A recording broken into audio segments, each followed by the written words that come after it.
All right, y'all ready to knock this lesson out? So what we have left to do is the analysis part. So we're talking about series circuits. We decided that was one path for current flow, components connected end to end. With one path for current, we had one current. Current was the same. Current is equal everywhere. And then the voltage, the total applied voltage is divided among the individual components proportionally, and the individual voltage drops add up to equal that total voltage. Matter of fact, series circuits are called voltage dividers. So anyway, I put the formulas up on the board. Basically what we're looking at what we already know, that total resistance is equal to all the resistors added together. That the total current now is from here on out. Actually, from here on out, it's pretty much straight up Ohm's law. Because if I look at this, it's telling me if I want to find the total current, after I found my total resistance, if I want to find my total current, I take my total voltage and divide it by my total resistance. So the voltage applied to the circuit divided by my total resistance is going to give me my total current. And what do we know about current in a series circuit? Well, current in a series circuit is the same. That's the mathematical way of saying the same. It's equal everywhere. So once I know all my currents and my resistor values are given in the circuit, all I need to do is take the current through that resistor times that resistor to get the voltage across that resistor. Now this is the thing about Ohm's law. You got to use apples with apples and oranges with oranges. In other words, if I want to find total current, well, I got to use total voltage and total resistance. If I want to find the voltage across resistor number 1, I got to use the current through number 1 times the resistance of number 1. I can't find the voltage for number 2 by taking the total resistance and multiplying it times the current of R1. Well, in this case, I could, or R1, all the currents are the same, but you follow what I say. That's the thing about Ohm's law. If I want something for 1, I got to use all 1s. If I want something for 2s, I got to use all 2s. If I got totals, everything has to be a total. That's the thing about the Ohm's law formula. But then it's all just pretty much Ohm's law. I'm finding voltages, and then when I'm done, I found all my voltages. Now I can turn around and add those voltages up to see if it's equal to that total voltage. Now, it should be, because it divides that total voltage up. And here's the other deal. Now, if its total voltage is 10 volts and you add it up and you get 9.998, hey, that's 10 volts. That's a calculator rounding thing. That's the difference between me storing the number in my calculator and you clearing the calculator out and entering that number back in. Because the calculator actually stores all decimal points behind it. Well, when you clear your calculator out and re-enter it, you're only entering in 3 decimal points behind that decimal. That's going to throw a little bit of error into the calculation. That's fine. That's fine, because the meter itself and the tolerance of the components is going to throw your actual measured value off more than any little bit of calculator rounding. Don't worry about if it's 10 and I come up with 10.001 or 10.002. Look, that's all the same, so don't worry about the small stuff. All right, so copy that real quick. Make sure you have it. You better pause it because I'm fixing to get started.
Alright, solve this one. So what I need you to do is pause it, because I'm fixing to solve it. So solve it, and then get it started back again.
Alright, so first of all, total voltage is given, right?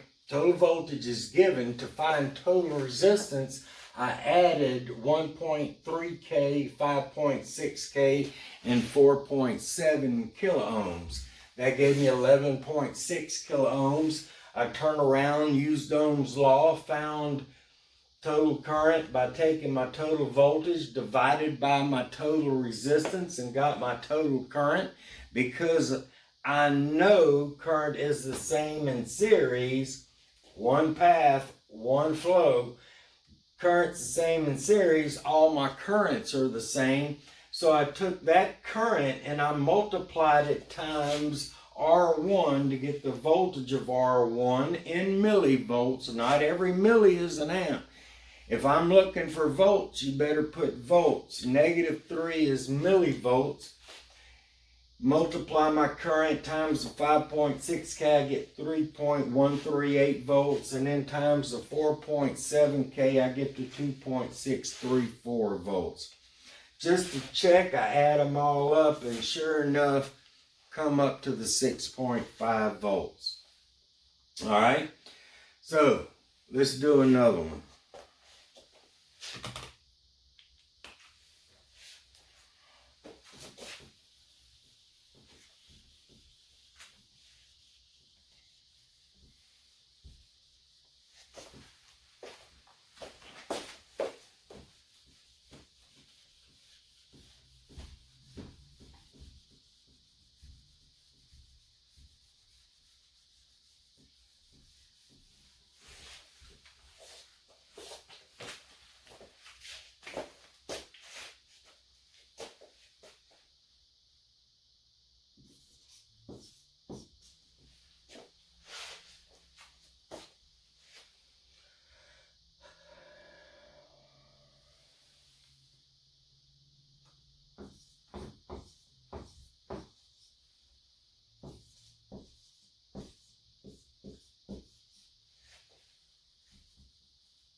All right. Do it real quick. Pause it because I'm fixing to do it again.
All right.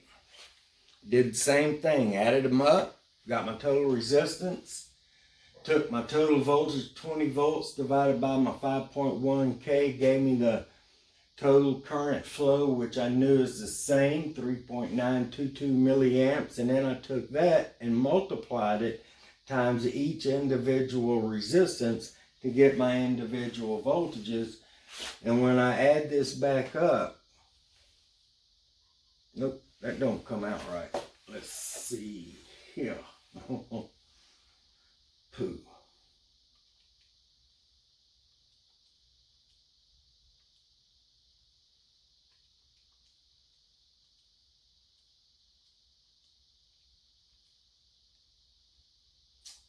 Now, ain't that Ain't that something? And that's on film too, huh, folks? So,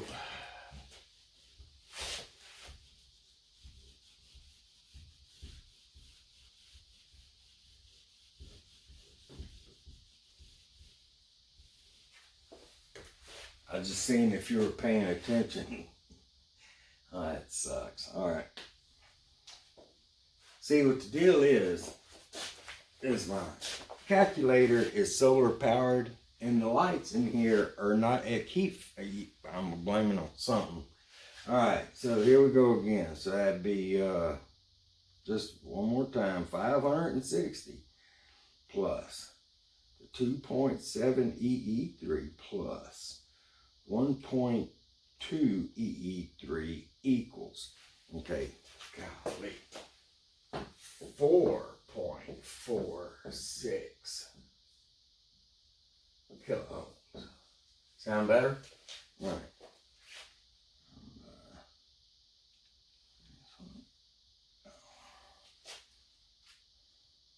To give you, that's odd, 4.484 milliamps.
Now, there you go. So look, there's one other problem on this worksheet that you're fixing to do. You know, check these out. T.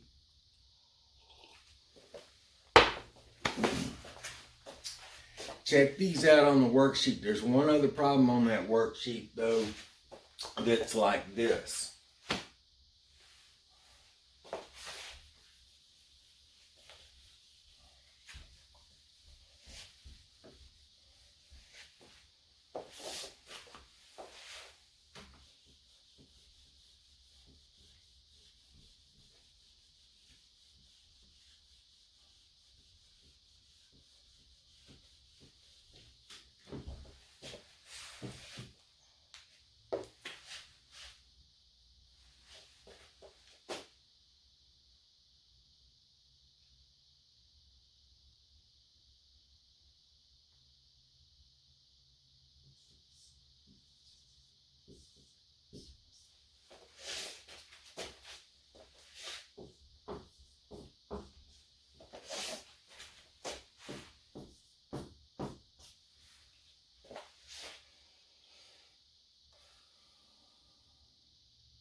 Okay, so look, this is what you got. Now, you can't go the conventional way of finding and analyzing this circuit.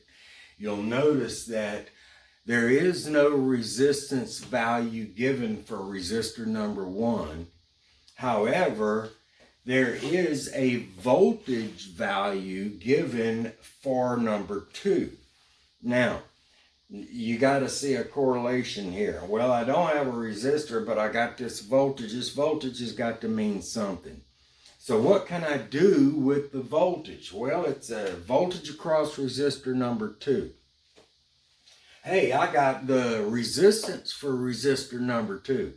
If the voltage for number 2 divided by the resistance of number 2 will give me the current for number 2, well then, hot dog, I have figured out all my currents. So let's try that. I got the 7.6 volts. I'm going to take that 7.6 volts and I'm going to divide it by that 1.2 kiloohms. Okay, and this is an important calculation, and the way my luck's been going, I'm going to go ahead and do it twice. So the 7.6 divided by the 1.2 kiloohms, that gives me 6.333 milliamps. All right, so I'm going to store that in my calculator. If you clear it out, your answers might be a little different, but don't worry about it. So that's 6.33, but you got to understand. That's 6.333 milliamps for resistor number 2. That's all I solved for just then. But now I know that current is the same. So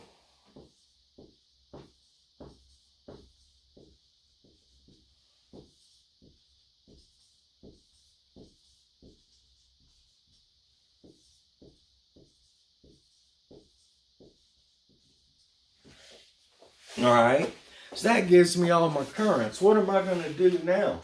Well, I got the current total. I got the voltage total. Ohm's law says all I need is 2 to find the third. So guess what I'm going to do? I'm going to find total resistance.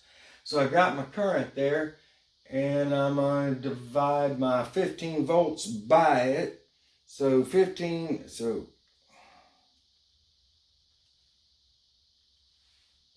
it gives me 2.368 kiloohms. 2.368 kiloohms.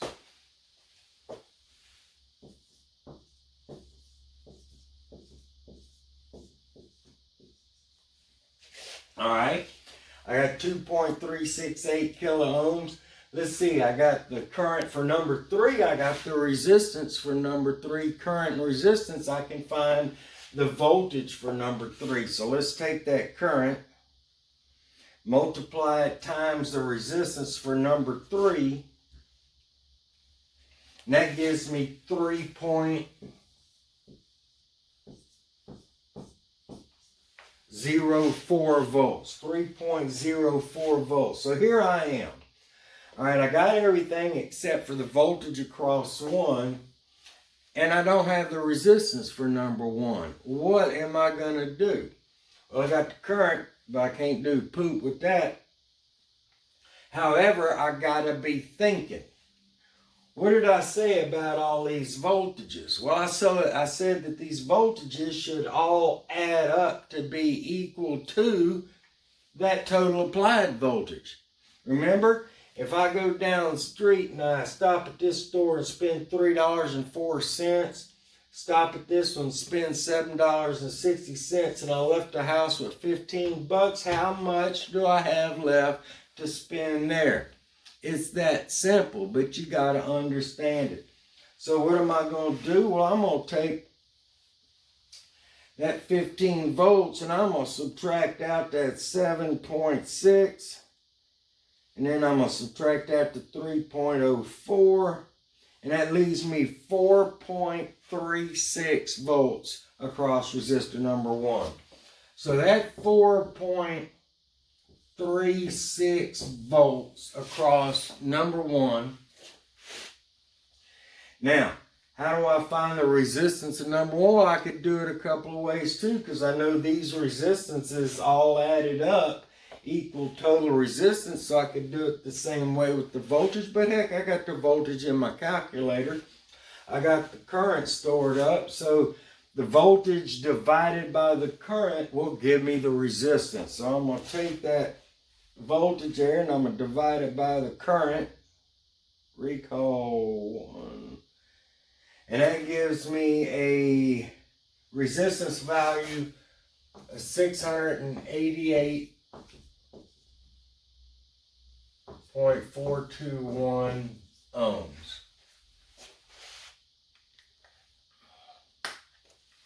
Alright, so what did I do? Well, the first thing I did, I had the voltage of R2, I divided it by the resistance of R2 and got my current. Since I got my current total, I took my voltage divided by that current and got the resistance. I had the current for 3, so I multiplied it and got the voltage for 3. I took the two voltages, R2 and VR3, subtract them from the 15 to leave me the 4.36, which I turn around, used Ohm's law, divided it by the 6.333 milliamps. Voltage divided by current gives me resistance, and came up with the resistance value. Now you can check it by adding up all your resistances. So that value plus the 1.2K plus the 480 equals 2.368 kilo ohms. Chicka-pow. Alright, so go do your worksheet. You may want to look at this video tail end here, but I'm trying to keep it short and sweet. Alright, folks. I'll see you when we see you. But if you need something, call me and let me know. Alright?